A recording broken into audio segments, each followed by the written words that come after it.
নিয়ে নিয়েছি আর ধুয়ে পরিষ্কার করে নিয়েছি। এবার আমি এখানে গোলমরিচের গুঁড়ো দিয়ে দেব। সামান্য গোলমরিচের গুঁড়ো দিয়ে দিচ্ছি। এবার দেব ভিনিগার।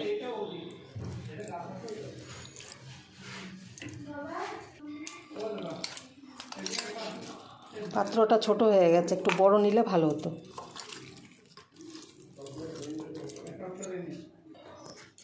হয়ে গেছে ম্যারিনেট করা। আর এটা এখন 4 থেকে 5 ঘন্টা আমি রেখে দেব। তারপর আপনাদের সাথে আবার দেখা হচ্ছে। তাহলে বন্ধুরা, আমি আবার আপনাদের সামনে চলে এসেছি। আর তখন বলেছিলাম যে মাংসটা ম্যারিনেট করে রাখবো 4 থেকে 5 ঘন্টা। 4-5 ঘন্টার বেশিই হয়েছে অনেকটাই। তা দেখুন মাংসটা খুব সুন্দর একদম মজে গেছে পুরো। দেখুন মাংসটা আমি 7-8 ঘন্টা হবে ম্যারিনেট করে রেখেছিলাম। আর মাংসটা এই বাটিটা ফুল ছিল। দেখুন মাংসটা একদম মজে কতটা নিচে নেমে গেছে। তাহলে মাংসটা রেডি হয়ে গেছে। আর এদিকে আমি এবার পেঁয়াজ রসুনগুলো রেখে এসেছি ওই ঘরে, এগুলো কেটে নিই। আজ আমার বর রান্না করবে, একটু হেল্প করে দেই, একটু কেটে কুটে দেই, ওই রান্না করবে। এবার সব নিয়ে রেখে দিয়েছি ওই ঘরে। চলুন। কি গো, তুমি কাটতে বসে পড়েছো? হ্যাঁ হ্যাঁ হ্যাঁ। এ বাবা, আমি কাটবো বলে রেখেছিলাম তো। না না, আমি করবো না। আর তুমি বিছানায় বসে কাটছো কেন? মাটি প্রচণ্ড ঠান্ডাই আরবেলের মেঝে। আমাদের তো আর গ্রামের বাড়ির মতো সুন্দর সুন্দর উঠোন নেই। সুন্দর একটু বার করে নিলাম, যে সাজ সরঞ্জাম ওইখানে বসে বসে করলাম, তার উপায় নেই। এই জন্য বিছানায় বসেছে, নাহলে আমি নিচেই কাটতাম। না, বিছানায় বসেছি, কার্পেট পেতে নিয়েছি, অসুবিধা নেই। আর মেঝে প্রচণ্ড ঠান্ডা, প্রচণ্ড। ও বসা যাবে না, বেশিক্ষণ বসলে কোমর যন্ত্রণা করবে। আচ্ছা ঠিক আছে, কেটে না তাহলে। ঠিক আছে, আর আমি কাটতে হবে না তাহলে? না, তোমার কাটতে হবে না, আমি কাটছি। আচ্ছা আচ্ছা ঠিক আছে, কিছু করতে হলে আমি বলবো। ঠিক আছে।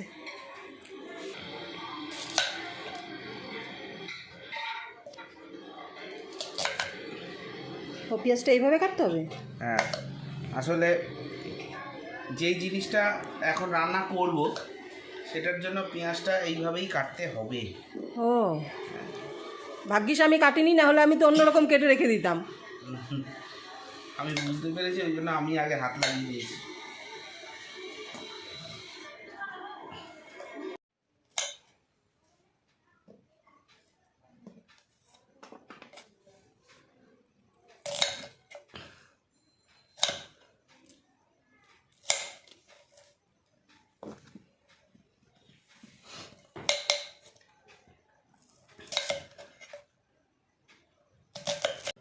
অনেকে বলে এটা কেটে এরকম ঘুরিয়ে দিলে হয়, এরকমভাবে হয়। এটা আরেকটা, এটা আমি একজন শেফের থেকে দেখেই শিখেছি। দেখি, দেখাও জিনিসটা। এই যে ক্যাপসিকামের যে ভাগগুলো আছে, হ্যাঁ, খালি এইখান থেকে জিনিসটাকে এই ফালা ফালা করে কেটে নাও। বাহ, আচ্ছা। কত কিছু কায়দা করার কোনো দরকারই পড়বে না। এখানে আমি কোনো কারোর সাথে কম্পিটিশন করছি না। যারা যেরকম দেখিয়েছে সেটাও ঠিক, সবটাই ঠিক কাজের সুবিধা অনুযায়ী। পুরো জিনিসটাই ওয়েস্টেজটা বেরিয়ে চলে গেল। মানে করা যায় কায়দা আর কি।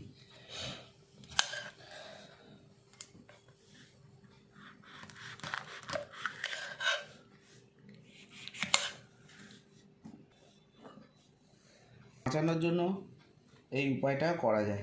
অনেক জায়গাতেই দেখা যায় এরকম করতে, তো এরকম করাটাও ভালো, ফটাফট হয়েও যায়।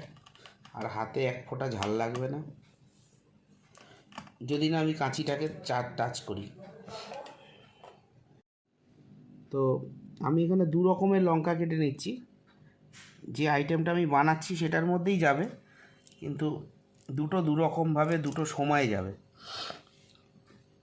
আমি এখন রিভিল করছি না বন্ধুদের কাছে যে আমি কি বানাতে চলেছি। হ্যাঁ, সেটা যখন বানাবো একটা মোমেন্টে আপনারা ঠিক জানতে পারবেন যে জিনিসটা কি হতে চলেছে। আর জিনিসটা লঙ্কাগুলো দিচ্ছি ঠিকই, কিন্তু আর আমি লঙ্কা দেব না, কেননা এত লঙ্কার আধিক্য সেটায় না থাকাই ভালো। কেননা এটা একটুখানি চাইনিজ টাচ একটা আইটেম, কিন্তু আপনারা তো অনেকেই ভাববেন একটা কমন আইটেম এটা দেখে যে চিকেনও আছে, আবার এই ধরনের ক্যাপসিকাম কাটা, এই ধরনের পেঁয়াজ কাটা, হয়তো কোনো একটা কমন আইটেম আমি বানাচ্ছি। আইটেমটা কমনের মধ্যে গিয়ে হঠাৎ করে একটা আনকমনের মোড় নেবে, সেটা যখন নেবে তখনই আপনারা দেখতে পাবেন। হয়ে গেছে তোমার কাটা? হ্যাঁ, আমার কাটাকাটি শেষ। তাহলে এবার রান্না করে এবার ওভার টু কিচেন।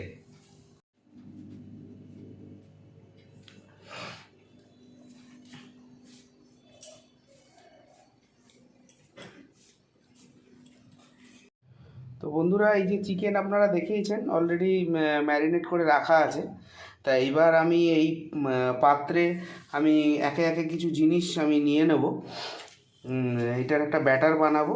প্রথমে মানে ন্যাচারালি আমি বলেইছি এটা একটা চাইনিজ ঘাসা আইটেম। তা আপনারা কিছুটা কমন রাস্তায় হাঁটতে থাকবেন, এটা দেখতে দেখতে মনে হবে যেন কিছু একটা কমন জিনিস বানাচ্ছি। তা তারই প্রথম ধাপ, আমি এই চিকেনগুলোর এইখানে আমি মানে ব্যাটার তৈরি করে একটা পকোড়া টাইপ বানিয়ে নেব হালকা। তারপরে জায়গাটা অন্যদিকে চলে যাবে, মানে রান্নার দিকটা অন্যদিকে চলে যাবে। তো আমি একে একে জিনিসগুলো দিয়ে দিচ্ছি, আপনারা দেখতে থাকুন।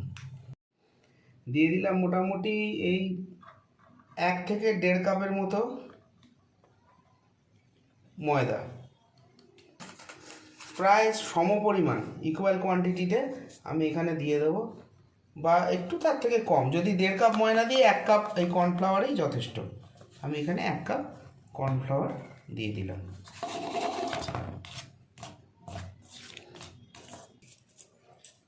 এবার আমি দিয়ে দেবো নুন।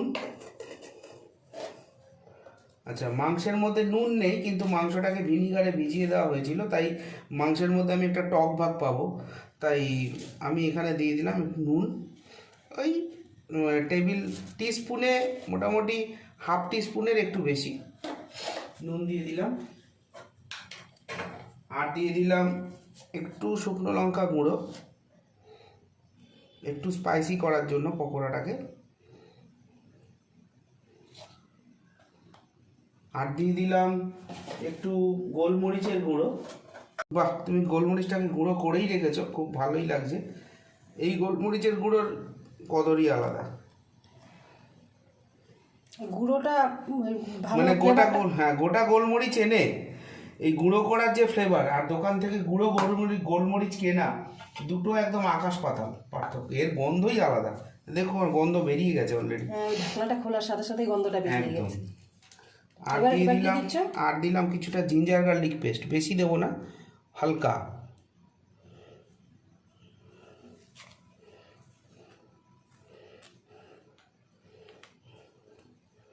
ব্যাস, তার বেশি আর দেবো না। আমি ভালো করে এগুলোকে আগে মিশিয়ে নেব। নুন, মশলা মানে লঙ্কা গুঁড়ো, গোলমরিচ গুঁড়ো, সমস্ত কিছু, জিঞ্জার গার্লিক পেস্ট সমস্ত কিছুটা মিশিয়ে নেব, সেই ময়ম দেওয়ার মতো আর কি। এখানে তেলের বদলে অন্যান্য জিনিসপত্র দিয়ে ভালো করে। এবার আমি এটার মধ্যে দিয়ে দেবো একটু জল। তো যেরকম করে বেসন গোলা বানায় ঠিক সেরকমই আমি জল দিয়ে দিলাম। খুব বেশি মোটাও হবে না, মানে একদম আঠা আঠা তাও নয়, আবার একটা মানে একদম ট্যালট্যালে পাতলা সেটাও হবে না। আমি দেখিয়ে দিচ্ছি আপনাদের কনসিস্টেন্সিটা কীরকম থাকবে।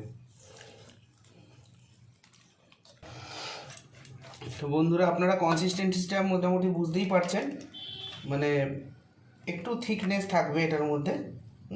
কেননা যত আপনি শুকনো ব্যাটার বানাবেন, যত শুকনো, এইটা যদি আরও আমি মোটা বানাতাম তাহলে কিন্তু আমার চিকেনের গায়ে লেয়ারটাও মোটা হতো। আর যত আমি একটু পাতলা কনসিস্টেন্সি করছি তত কিন্তু চিকেনের গায়ে লেয়ারটা পাতলা হবে। তাতে কি ওই খাওয়ার পর যে একটা মুখের মধ্যে একটা পিটালি একটা আটা আটা বা সেরকম একটা যে ভাবটা আসে সেটা থাকবে না। এটা খালি কি ওপরের চিকেনের ক্রিস্পিনেসটাকে ধরে নেওয়ার জন্য। আর পরে তো বুঝতেই পারবেন কেন আমি এই জিনিসটা করলাম। আর এইটার মধ্যে আমি দেখেছেন জল দিয়েছি, আর যা যা দিয়েছি সবই আপনারা দেখতে পেয়েছেন। তার একটা কারণ হয়েছে, এটার মধ্যে ডিমও দেওয়া যায়। জল দেওয়ার আগে একটা ডিম বা আটা বা এই ময়দা বা কর্নফ্লাওয়ার আমি কতটা দিয়েছি তার উপর নির্ভর করছে, একটা বা দুটো ডিম। হ্যাঁ, সেটা দিয়ে আগে লিকুইডের কনসিস্টেন্সিটা এই চেক করে তারপরে তার সেই অনুযায়ী একটু জল দিয়ে এই মোটামুটি এই পর্যায়ে আনতে হবে। আমি দেখিয়ে দিচ্ছি বারবার করে, এরকম একটা আপনারা বুঝতেই পাচ্ছেন এই জায়গাটায় আনতে হবে। কড়াই বসিয়ে দেওয়া হয়েছে আর এখানে তেলও দিয়ে দিয়েছে, সাদা তেল। এবার এগুলো ফ্রাই করা হবে। তো বন্ধুরা আমি আগে দেখে নিলাম তেলটা ভালোই গরম হয়ে গেছে। এবার আমি একে একে পিসগুলো ছেড়ে দেবো।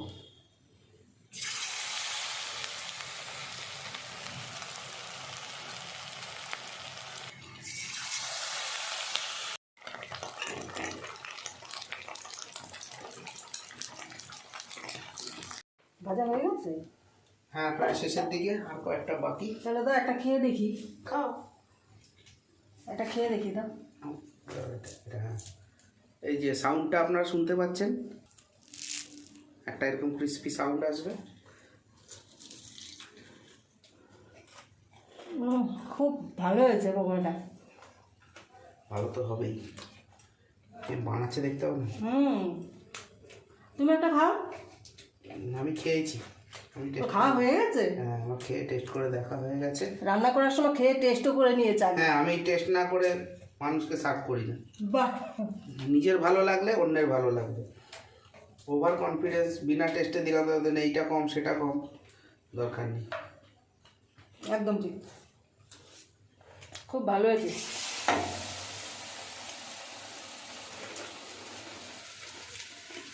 তো বন্ধুরা দেখতে পাচ্ছেন পকোড়াটা আমরা লাল লাল করে ভেজে নিয়েছি, আর আপনাদের পকোড়ার টেক্সচারটা দেখিয়েছি আগে। ওপরটা বেশ এরকম একটা ক্রিস্পি ম্যাটার থাকবে আর ভেতরটা নরম থাকবে। তো আমরা চলে যাচ্ছি পরবর্তী প্রস্তুতিতে, দেখতে থাকুন কি হচ্ছে। তো আমি প্রথমে এই যে পেঁয়াজগুলো যে কেটেছিলাম কিউব আকারে, সেগুলো আমি তেলের মধ্যে ছেড়ে দেবো।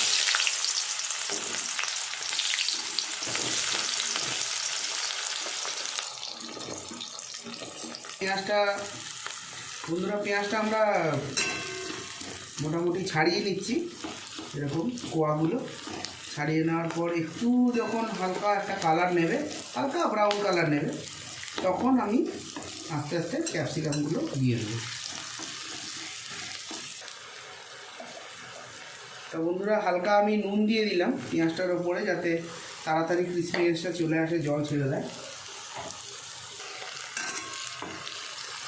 বন্ধুরা যারা এখনও পর্যন্ত সাবস্ক্রাইব করেননি আমাদের চ্যানেলকে, কাইন্ডলি একটু করে দেবেন। কারণ সত্যি বলছি, একদম মানে আমি কাজ ছুঁয়ে বলছি যে খুব কষ্ট হয় প্রতিদিন এই সারাদিনের খাটুনির পর এইভাবে খালি শুধু আপনাদের জন্য, আপনারা যতজন সাবস্ক্রাইব করেছেন তাদের ভালোবাসা পেয়ে আমরা অনেক উৎসাহিত। আরও আমাদের উৎসাহ দিন। যারা এখনও সাবস্ক্রাইব করেননি কাইন্ডলি করে দিন, যেন আমাদের কষ্টটা সার্থক হয়, আর যাতে আমরা পরবর্তীকালে আরও মোটিভেশন পাই আরও ভালো ভালো ভিডিও দেওয়ার। আর কিছুই না, এটাও তো একটা কাজ হয়েই দাঁড়িয়েছে এখন। আর সারাদিন আমাদের দৈনন্দিন যে কাজ, আমার চাকরি বাকরি, ওর গৃহস্থালী নানান কাজ, সমস্ত কিছুর পরেও আমরা এই জিনিসটাকে খুব কষ্ট করে ধরে রাখার চেষ্টা করছি। আর মানে একটা কথা আছে না, ইন্সপিরেশন ইজ দ্য অক্সিজেন। তা আপনাদের কাছ থেকে সেই অক্সিজেনটুকু চেয়ে নিচ্ছি ইন্সপিরেশনের মাধ্যমে। আর সেই ইন্সপিরেশন হলো আপনাদের ছোট্ট সাবস্ক্রাইব বাটনটা খালি প্রেস করে দিন। তো বন্ধুরা দেখতে পাচ্ছেন যে মোটামুটি পেঁয়াজটা হালকা কালার ধরেছে, জল ছেড়েছে। এই যে অবস্থাটা, সেই অবস্থাটার মধ্যেই আমি দিয়ে দিচ্ছি এই জিঞ্জার গার্লিক পেস্ট।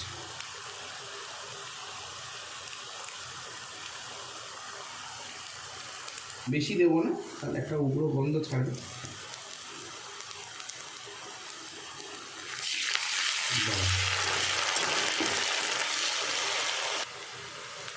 তো মোটামুটি যে জিঞ্জার গার্লিক পেস্টটা দিয়েছিলাম সেটা ফ্রাই হয়ে গেছে, গন্ধটা ছেড়ে দিয়েছে। এবার আমি ক্যাপসিকামগুলো দিয়ে দিলাম। এটাকে বেশি ফ্রাই করব না, হালকা সটে করে নেব, তারপরে আমি অন্য কাজ করছি। এবার আমরা কুচিয়ে রাখা কাঁচা লঙ্কাটা দিয়ে দেবো। ক্যাপসিকামটা হালকা গন্ধ ছেড়ে দিয়েছে, এবার আমি কুচিয়ে রাখা ক্যাপসিকামটা দিয়ে এই কাঁচা লঙ্কাটা দিয়ে দিলাম। কাঁচা লঙ্কারও একটা ফ্লেভার আছে, সেটা আস্তে আস্তে এই যে মশলাটা বানাচ্ছি সেটার মধ্যে মেল্ট হয়ে যাবে। তো বন্ধুরা, আমি তো প্রথমেই বলেছিলাম যে রান্নাটা খুব চেনা চেনা লাগলেও একটা টুইস্ট আমি দেব, কারণ আমার মেনুটা এই টুইস্টের ওপরেই নির্ভর করছে। তা আমি আস্তে আস্তে কি কি এই বাটির মধ্যে মিক্স আপ করছি একটু দেখে নিই। প্রথমে আমি দিলাম মোটামুটি অল্প ভিনিগার, তারপর আমি দিলাম সয়া সস, বেশ কিছুটা পরিমাণে দিয়ে দিলাম।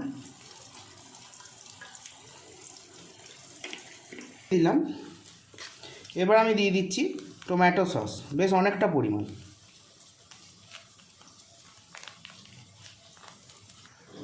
এবার আমি দিলাম 1 চামচ মতো লঙ্কা গুঁড়ো,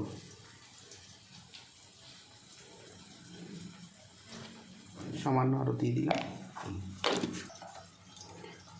আপনারা দেখেইছেন আমি এই পেঁয়াজ ভাজার সময় অল্প নুন দিয়েছি, তাই আমি আর এতে বেশি নুন অ্যাড করছি না, একটা আন্দাজ মতো নুন আমি এর মধ্যে দিয়ে দিলাম। এরপর আমি দিয়ে দিলাম হালকা ম্যাগি মশলা, 1 প্যাকেট দেবেন না, হাফ প্যাকেট মতো দিলেই হবে।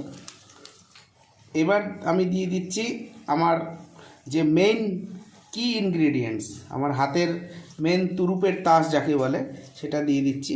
সেটা হয়েছে হানি।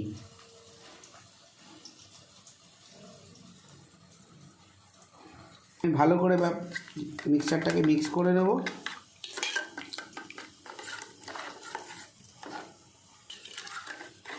দেখবেন কোনো রকম বাবলস যেন না থাকে, ভালো করে জিনিসটাকে মিক্স করে নেবেন। তো বন্ধুরা, আমি এই ফ্রাইটার মধ্যে যে টেক্সচারটা খুঁজছিলাম সেটা আমি পেয়েও গেছি। হালকা সেমি মেল্টেড হয়ে রয়েছে পেঁয়াজগুলো, একটা মানে ক্যারামেলাইজড হয়নি এখনও পর্যন্ত, মানে বেশ একটু ব্রাউনিশ হয়ে গেছে। এবার আমি কি করব, এই চিকেনগুলোকে, যে ফ্রাইড চিকেনগুলো, এটা এবার আমি আস্তে আস্তে এর মধ্যে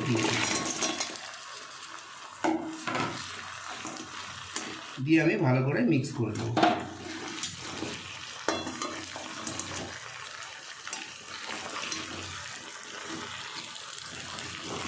কড়াইটা একটু ছোট হয়ে গেছে বন্ধুরা, এটা একসাথে বানানো হচ্ছে বলে এটা ভালো করে মিক্স আপ হয়ে গেলেই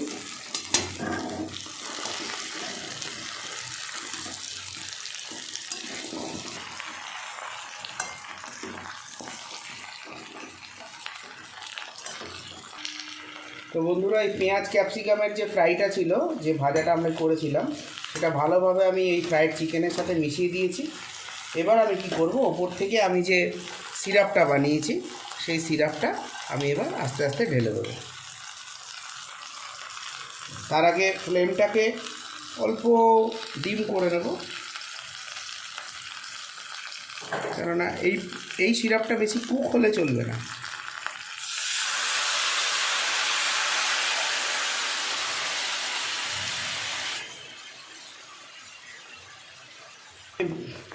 এবার আমি ভালো করে এই সিরাপটার সাথে মাংসগুলোকে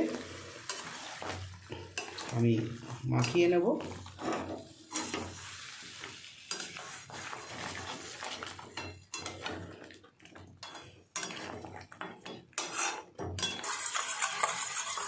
তো বন্ধুরা, আমি এখানে একটুখানি কর্নফ্লাওয়ার গুলে রেখেছি।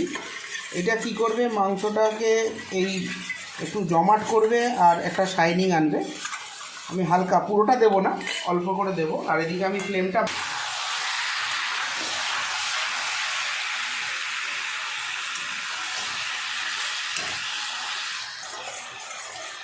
এই কর্নফ্লাওয়ারের গোলাটা আমি হালকা করে ওপর থেকে দিয়ে দিচ্ছি, পুরোটা দিলাম না, এইটুকুনি কাফি, এই কাজ করে দেবে।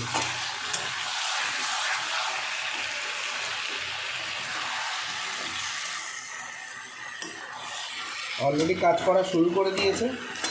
পেঁয়াজ ক্যারামেলাইজ হয়ে তারপরে এই যে সিরাপটা দিয়েছি সেইটা আর এই কর্নফ্লাওয়ার গোলার গুণে হালকা একটা চিটচিটে ব্যাপার আসবে, গায়ে লাগা ব্যাপার আসবে। আমার কিন্তু রান্না শেষ, আমার রান্না শেষ, কিন্তু আমি এখনই এটা সার্ভে দেব না। আমি কি করব, মোটামুটি 5 থেকে 7 মিনিট আমি এটাকে রেস্টে রাখবো।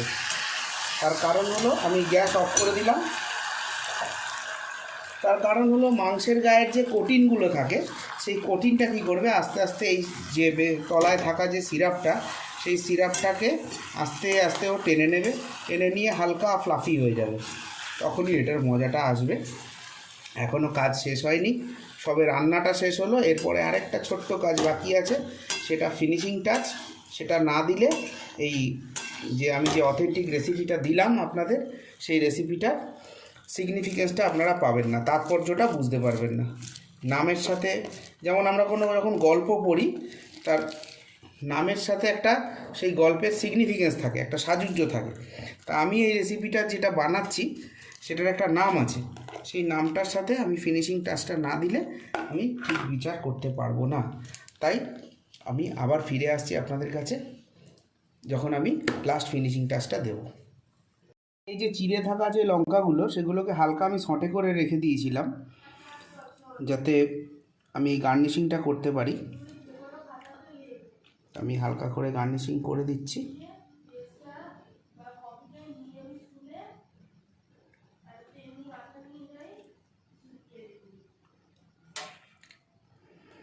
এরপরে আমি যেটা দেব সেটা হয়েছে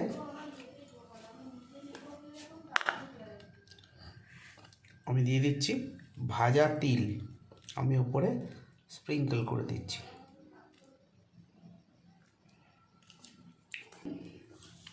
এর উপর ছড়িয়ে দিচ্ছি হানি।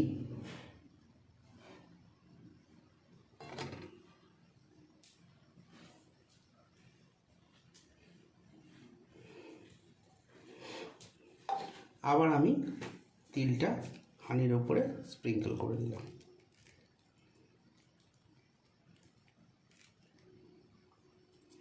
দেখতে পাচ্ছেন আপনাদের সামনে একটা অথেন্টিক ডিশ তুলে ধরলাম।